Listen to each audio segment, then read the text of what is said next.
There's no feeling more intense than starting over. If you deleted your homework the day before it was due, as I have, or if you left your wallet at home and you have to go back after spending an hour in the commute. If you won some money at the casino and then put all your winnings on red but it came up black. If you got your best shirt dry cleaned before a wedding and then immediately dropped food on it. If you won an argument with a friend and then later discovered that they just returned to their original view. Starting over is harder than starting up. If you're not ready for that, like if you've already had a bad day, then... And B games are rough assemblages of found objects. Designers slap them together very quickly and freely, and they're often too rough and unfriendly to gain much of a following. They're built more for the joy of building them than as polished products. In a certain way, Sexy Hiking is the perfect embodiment of a B game. It's built almost entirely out of found and recycled parts, and it's one of the most unusual and unfriendly games of its time. In it, your task is simply to drag yourself up a mountain with a hammer.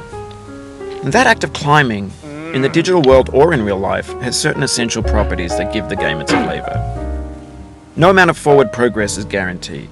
Some cliffs are too sheer or too slippery, and the player is constantly, unremittingly in danger of falling and losing everything.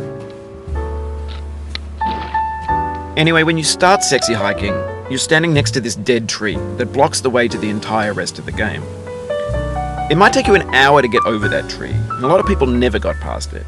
You prod and you poke at it, exploring the limits of your reach and your strength, trying to find a way up and over.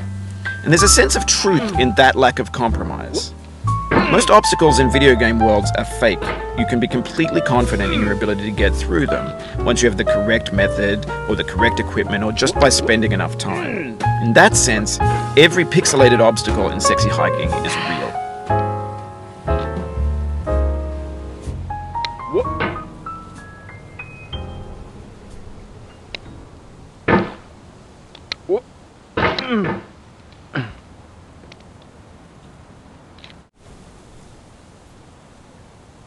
No.